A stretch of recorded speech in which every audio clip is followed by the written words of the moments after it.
I think being with my kids, having young kids, helped me to be more creative and to accept that creativity can be not something beautiful, something related to art, for instance. My kids will bring me a drawing that doesn't look like anything.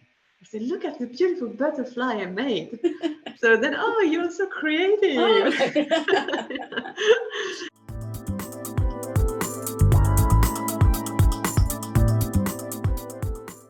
Hi, listeners of From the Magic Pencil, Voices from Writing Through.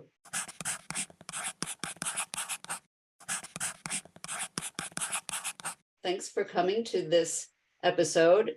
This is a very special one for me because we'll be speaking with Eugénie Munakarmi, who is the COO of Children of the Mekong. And actually, I have known her from the very start of Writing Through.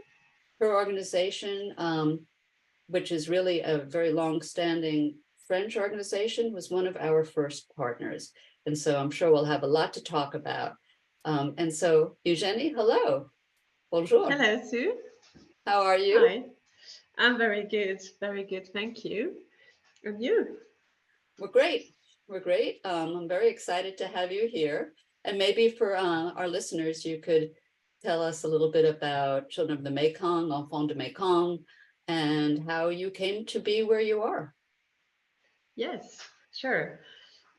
So Children of the Mekong is a charity that was founded in 1958, and we support children's education in 6 countries in Southeast Asia.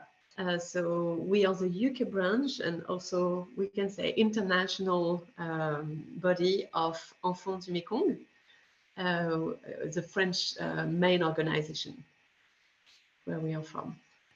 And I've been involved for Enfants du Mekong and Children of the Mekong for 14 years now, 2 years in Paris and 12 years in London.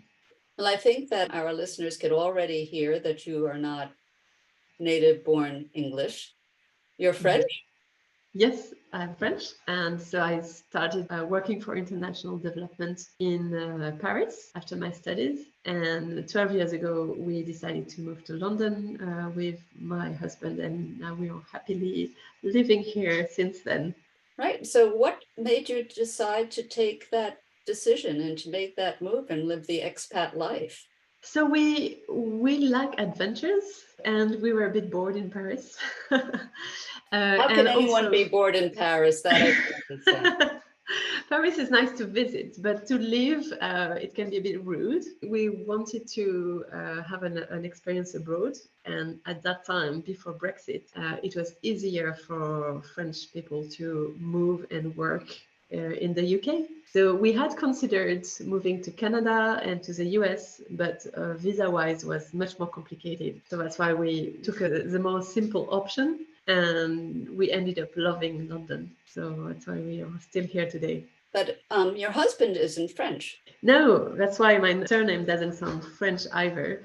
He is Nepalese. So we met in Kathmandu. We are going to celebrate our 20 years anniversary this year. And what were you doing in Kathmandu? So I was also working for international development. I was working for a small French organization which was supporting education for children, and I was living in a very local area of Kathmandu where Deepesh's family's house was. So he used to see me often walking in the street, and we started to chat, and that's how our story started. Wow, that's amazing. Well, when we were starting to think about who we would like to interview for this series, knowing that we really wanted to focus on the idea of creativity, what creativity means, and how you live a creative life, I immediately thought of you. Although I don't know if you would think of yourself as a creative person or not, and what is the difference between being creative and being an artist? Do you see yourself as a creative person and someone who's living a creative life? Actually, when you contacted me for a podcast, I thought like, yeah, okay, I have something to say about international development. But when I saw that it was specifically on creativity, I was like, why did you think of me? Because until today, maybe I'm opening up to something else, but I'm not considering myself so much as a creative person. Maybe it's because I think that creativity is mostly related to art, and I'm not so much into art. I mean, I did some music, I love singing, but I have always admired people with creativity. So I was surprised that you thought of me when you were preparing that podcast, to be honest. Well, I think it has to do with my vision of creativity, because I've often talked about the idea of taking your creativity off of the page or off of the music stand or the easel and putting it into your life. I know that when I was first trying to figure out writing through and what that was and what I was really trying to teach and what our methodology was teaching, you were the first one who came to me and said, oh, this is something different. This is not just an English language thing. You immediately understood it. And you immediately, and very bravely, I think, said, can you do it for us? And then can you do it for all 6 of our centers? And I think that was a very creative act. I mean, that's exactly the kind of thinking that we try to instill, looking at things that might seem different and putting them together in new ways. Yeah, oh, that's interesting. I remember once you did a writing through workshop to some of our volunteers and friends in our office in London. And it was the first time that I was ever writing something that was supposed to be creative in English, because I'm quite good at like bullet points. But when it's about writing, it's less my thing, at least in my work. I have volunteers who write articles for me, but I don't write them myself. I'm more a bullet point person. And it was so interesting to see that I also had the capacity to write a poem and in English. You know, for me, it was completely new. Right. So I can see the impact that it has on young people, and especially in Cambodia. But what I have come to realize in my own life, yes, I started as a creative writer, as an artist, as somebody writes poetry and novels. But one of the most creative things that I have ever done is starting writing through. And the act of developing the business of it, the organization, has been very creative. And that's exactly what you have done with Children of the Mekong in London. You came and you started it, and then you had this idea, oh, well, maybe we'll have a shop, and maybe we'll do this, and maybe we'll do that. I see those as very creative acts. And for me, growing up, especially when I did, like in the 70s, when the idea of business was kind of like nobody went into business, nobody thought of business as a creative field. The more that I have lived and met people who are developing businesses, which is really what you and I are now doing, the more I realize how incredibly creative that is. Can you talk a little bit about that and how you came to develop? Now, how long has Children of Mekong been in London and you've been so successful? Can you talk about that a little bit? Yes, sure. So when I moved to London, we say at Children of the Mekong that we are a big family. And so once you enter the family, you kind of stay. So when I moved to London, I was ready to resign to my job in France. But Enfants du Mekong said, why don't you start volunteering and continue to support the charity? So I thought, yes, great idea. I love the charity. I love our mission to provide education. So I will start volunteering. And then I got really lucky to meet one of our major donors who was in a career break. He was in finance and he was in a career break. So he had some time. And during a year or so, he coached me to really take the next step, basically, not only doing a few actions here and there as a volunteer, but start an office in the UK. And before we used to have volunteers that were mostly French wives expatriates. So they were connecting mostly with the French community only. And with this major donor, Jean-Marc, we thought, let's do it in English. It's ridiculous. We are in the UK. We really need to target a much bigger audience than just the French one. And that's how we started Children of the Mekong. And so it really helped me to believe in the projects and to believe in me, in my capacity to run it. And once I got that, he went back to his professional life, and I started to run Children of the Mekong and to grow it in the UK. And recently now, the French office has realized how much content and process and everything we have set up here, which now can be applicable to any English-speaking country in the world.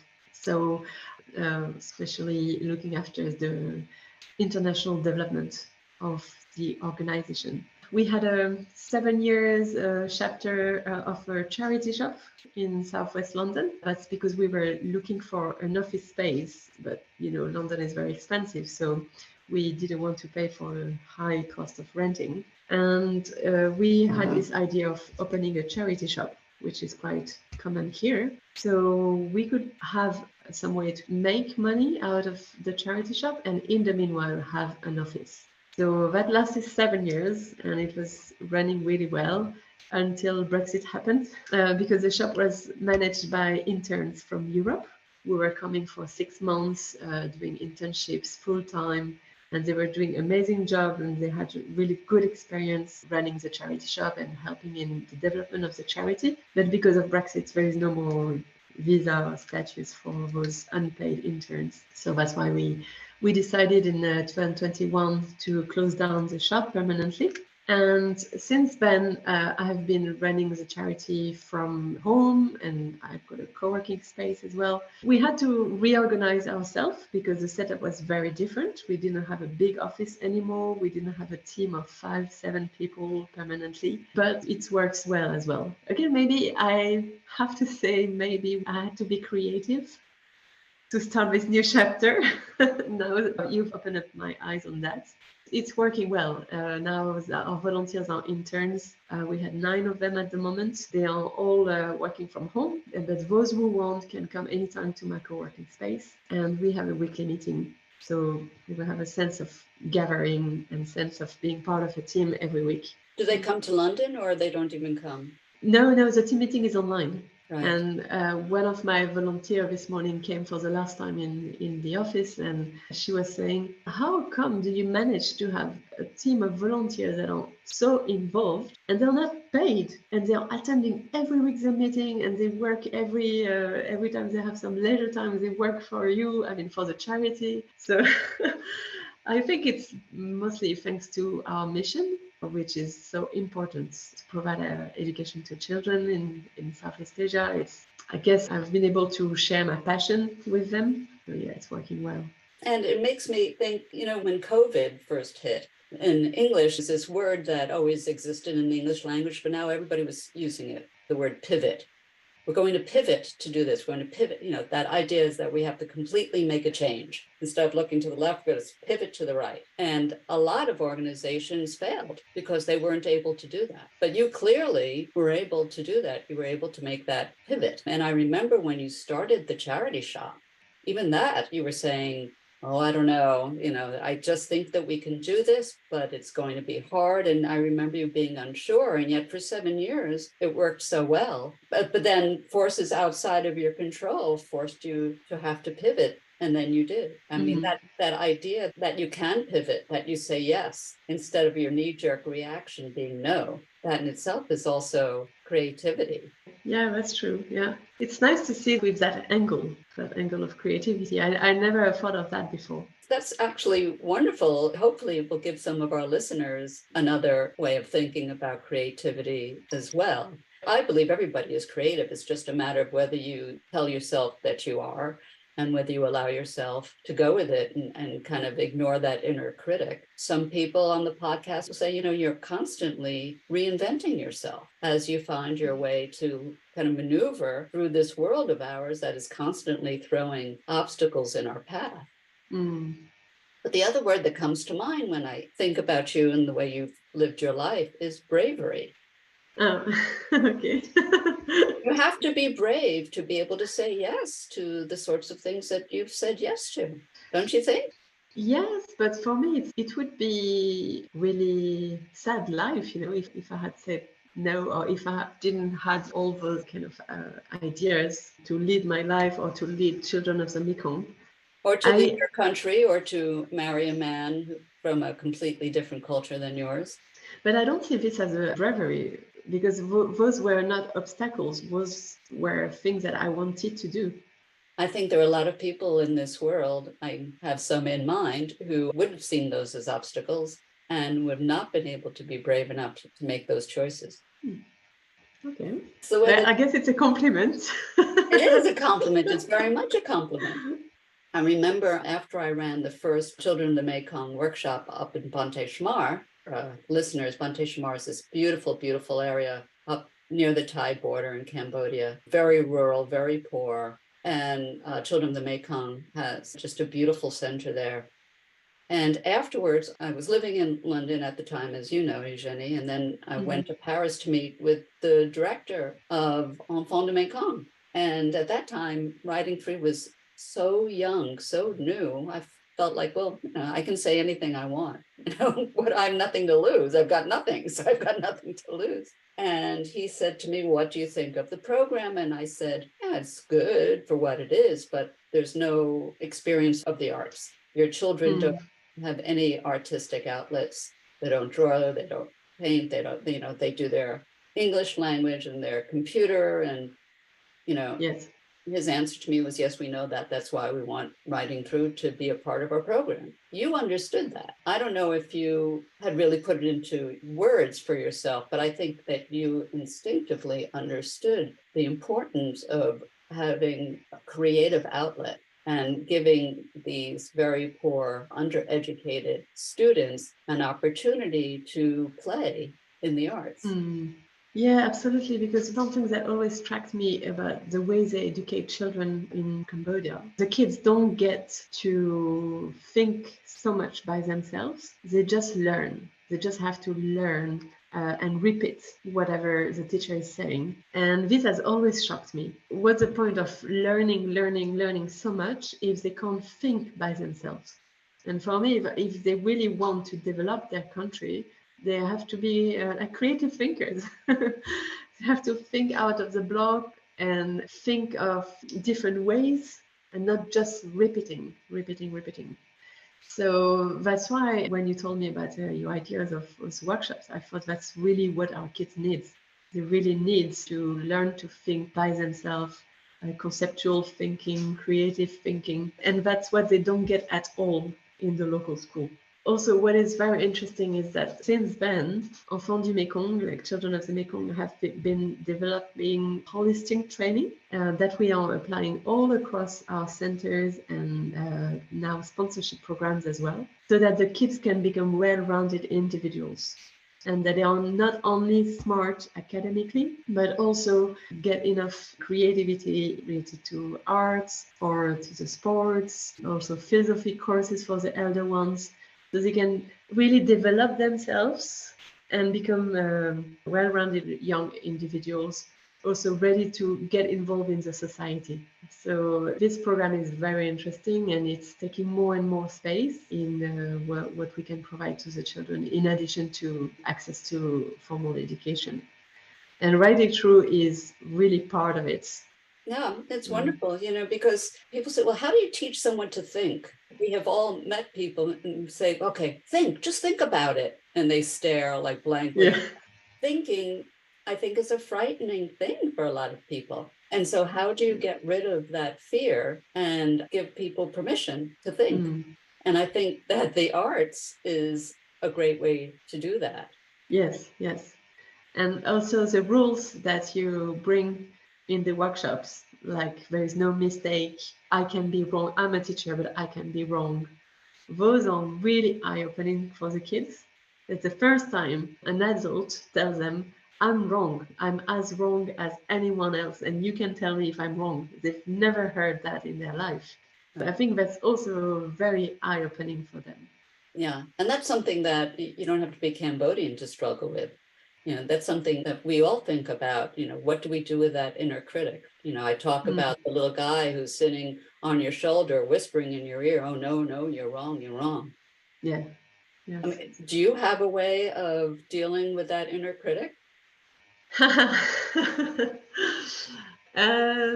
So first, I think a really healthy lifestyle really helps because I've noticed that the inner critic takes more space when I'm tired or when I'm not feeling good with myself, with my body. So a healthy lifestyle, I would say, is the first thing I would do and try to maintain to lower that inner critic. And then for me, usually the inner critic is kind of make me lose my self-confidence. When I observe myself and think, oh, okay, why didn't you go to speak to those people? Because I'm a bit shy by nature. And if I look back and look at myself, I know it's because I will have my inner critic will say, oh, maybe you're not enough interesting. Or, let's say if that's something I've been working on myself on. Especially when I go to meet corporate partners, one was big offices with dim light and thick carpet. As an international development person, never worked in this type of offices. So during a long time, I was very not confident, saying what will I bring to them, etc. And I did a coaching not too long ago, which has really helped me to come over to that feeling. I think that that's such an important point, the connection between the inner critic and your own self-esteem, your self-confidence, and then creativity. They're all kind of meshed together because from what I have experienced in myself and those people that we've taught, the more creative you are, the more self-confident you are.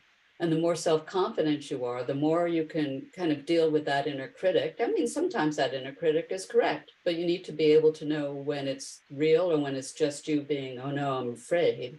And again, that idea of bravery, again, it's all connected. That idea of self-confidence and self-esteem and being able to think, I think they're really tied together. We often say that if you're frightened, you can't think. Like a deer in the headlights. I live in a very rural area right now. There's deer all the time, and you always have to be careful that you're not going to run over a deer. But you're driving down the road, and then you see this deer that is just standing there, staring, paralyzed, scared to death. And because of that, the deer doesn't know what to do. Yeah, yeah. So do you have people who say to you, oh, well, I'm not creative? I mean, I'm the type of person who would say that. Yeah. But I think being with my kids, having young kids, helped me to be more creative and to accept that creativity can be not something beautiful, something related to art, for instance. My kids will bring me a drawing that doesn't look like anything. I say, look at the beautiful butterfly I made. So then, oh, you're so creative. And I will honestly love what they've done, even though it doesn't look like what I had imagined of what a beautiful butterfly could be. Sometimes I do like Easter cards or Christmas cards with them for members of the family. And I just kind of play the game with them of trying to be creative and do what I can, even though I can't say I'm not gifted, but it's not something that if I was not surrounded by kids, I don't think I would do it. Sitting with them and doing it, and then I think, okay, well, I can also do that and feeling like a bit creative. I think that has something to do with growing up in the West as well, especially in societies. Well, certainly I can speak about the US. Maybe you can tell me if this is also true in France, where it really has more to do with the product than the process. Yes. So what does it mean to be an artist or to be creative? Well, I've made this thing, which is better than that thing over there. And I can make this thing better than anyone else can make it. And therefore it has more value. Yes. It also has to do with money. And we talk about getting in touch with our inner child, and everybody rolls their eyes and says, oh, yeah, it's very touchy-feely. It's not about playfulness or being a child. It's about being an adult and looking at the world and creating this thing. Yeah, it's true. I can also see that living with a Nepalese man, that, for instance, he would enjoy the journey to go somewhere. The travel for him will be as much important as reaching the point where we are going to. Well, for me, as I've been grown up, I think the journey is boring. Let's just get to the point. And I'm trying to, thanks to him, to change the way I see things and try to enjoy every moment of the journey as well. I'm thinking it as, okay, the holiday starts now and not starts when we have reached the location where we will be for the week, you know? So Absolutely, yeah. And I know that those of us who try to kind of experience the journey, as you say, we can feel it in ourselves that it's making a difference. But I'm thinking now that, more and more scientific research has been done and experiments have been done where you put electrodes on people's brains and all of that to show that the brain changes. mhm. The brain changes when you experience art or have a wow, eureka moment, all of that. And because the science is now there to underline what we ourselves have always just felt, maybe people in the world can start to take it more seriously, and the necessity for playfulness and creativity and working in the arts can be taken more seriously because it directly impacts the neuroplasticity of the brain. It's a term that I throw around whenever I can now because it makes people believe it more, I think. Yes, absolutely. I mean, in the family I grew up, art was not recognized as something good or something exceptional. But what's school like in France? Did you go to a public school? Yes, we had art class once a week and a music class once a week, all primary school and secondary school. But other than that, it was very academic. For instance, just the sitting plan in the class was like in Cambodia, rows of tables back to back. While I have seen some images in the US, I think it was like a little, like 4 or 5 tables in one side of the room, and then like 4 or 5 set up like this. Yes. So I think, especially in my generation, it was still very academic and very listening to the teacher. Less extent than in Cambodia. We could still ask questions and say our opinion, but it was a lot about learning what the teacher had to say. And I was always surprised when my friends, like when they were doing exchange students experience, especially in secondary school, some of them went to Canada or the US, and they were like, "Oh, it's incredible! You call the teacher by their first name, and you can go to them anytime, and they will answer your questions." While when the class was over, our teacher would go to the teacher's room, and we were not allowed to go to the teacher's room because that was their break time, And my friends were explaining me, yeah, you can go to the teacher's room anytime, and they will spend time with you. So I think it was not to the extent of Cambodia, but a much more traditional way of teaching, more formal. Yeah. Yeah, I think in the US, you have the best and the worst. Yeah. There's some really wonderful, wonderful teachers who try to do interesting things and give the students more agency with their own education. But there's a lot of kind of constraints that are also put on. And a lot of it is, again, in the US is tied to money. The way that the public school system in the US works is that the public schools generally are paid for by real estate taxes, property taxes. Yes. So if you live in a wealthier community, you have more money for the schools. The schools are better, the teachers are paid better, there are more resources. The inequity goes directly into the heart of education as well. Yeah, sometimes, education in the US is fabulous. And I was very lucky. I went to a public school, a very, very large public school, but not in a wealthy community, but it was well funded because the superintendent was a very kind of forward thinking progressive person. And so there was a lot of experimentation and the students were given a lot of leeway. It was also a time in the history of the educational system in America that a lot of experimenting was happening. This was in the 70s, and there was a movement called the free school movement that I was a part of. I had this huge public school. So I graduated with 1,100 people in my graduating class. Wow.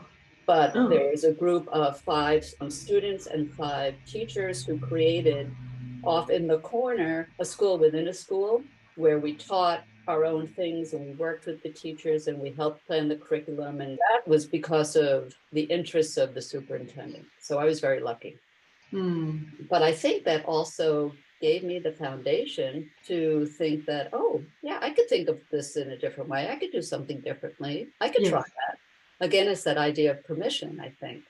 Yes, yes, giving the permission to ourselves. Yeah, Yeah. it's interesting. But of course, a lot about Cambodia grew out of France, right? Because, well, it was a colony of France. Oh, yes, yes. Right, so their legal system is based on the French system, and I think the educational system is based on the French system. Yeah, absolutely. Yeah, it's like the same number of years in primary school, and then lower secondary school and higher secondary school. But then, of course, because of the Khmer Rouge, who are the teachers if all of the teachers have been killed? Who are the people who can then teach after the genocide is over? How do you learn to be a teacher? How do you learn to learn? Yeah, You haven't been allowed to learn yourself. There is a good news in Cambodia is that, there is additional courses that the kids have to take early in the morning or late in the evening, in addition to the normal school hours, because the teacher were not paid enough. So they were delivering a part of the program during the school hours and the rest of the program as a private teaching. And so in our centers, that's what we provide. We provide accommodation for the kids who live too far from the school.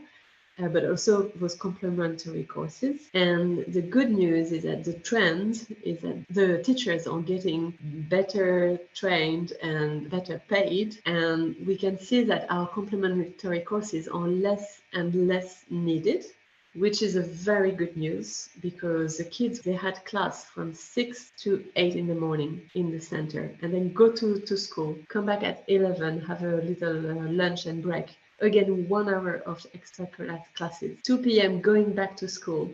And then from 5 to 6, they had 1 hour of extra classes in our center. So it was crazy, without counting the homework they had to do afterwards. Now it's a process, so we're not cut them off, all of them in one go, but we can see that they are less and less demanding. So we would be able to spend much more time in the creative activities. All the time that we're dedicated to extra classes, now we more and more gradually we are taking that time for creativity and sports. So that's a shift, very, very good news for all the students in Cambodia. That is very good news. That's fantastic. That's a real shift in Cambodia, and it's going to go directly to a shift in the society, I think, as these kids get older. Very good news. I know you couldn't make a living as a teacher, and so you had to charge for the extra classes, as they were called, right? But if you're a poor kid, you don't have the money to pay for the extra classes, so you don't learn what you need to learn for the exams, and then you don't pass the exams, and the whole thing just and you drop out. And that's why we are here, to fight this dropout. Right. Yeah. Well, the work that you do is just so amazing. And we should, say that it's not only in Cambodia. You're also doing work in different ways in different parts of Southeast Asia, aren't you? Yes, we are also in Vietnam, the Philippines, Laos, Thailand, and Myanmar. So in all those countries, we do child sponsorship. So for 28 pounds a month or 35 USD per month, you sponsor a child, and thanks to monthly support, you allow the child to go to school and to avoid him dropping out.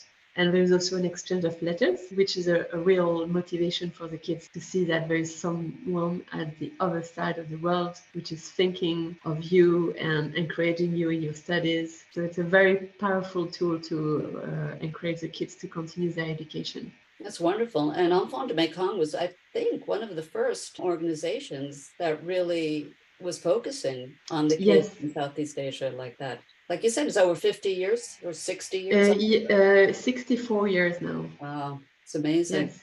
And still going strong. That's great. Yes. So 64 years, and it was really the vision of our founder that one child at school is one less child in the street. And since then, we are holding tight on his vision and trying as hard as we can to support the kids' education, and also helping them to go as far as possible in their studies. So some of them will go to vocational training, some of us will go to university, but we will support them until they reach their first job. It's wonderful. It really is. Well, this has been fascinating. This has really been great. And I love the fact that you came to this conversation thinking that you're not particularly a creative person. Yeah. Because this is really what I wanted to talk about, Yeah, now you have opened up my eyes. Fantastic, great. Yeah, thank you so much, Eugénie. And I know that our conversations are going to continue, and good luck with all the work, and may our partnership continue over the years, and may we pivot as needed. Yeah, definitely. You're a very dear partner to us and a dear friend to me. So thank you so much for your trust. Good. Thank you. Take care. Okay. Thank you. Bye-bye. And if anybody would like to get more information about this wonderful organization, please go to childrenofthemekong.org.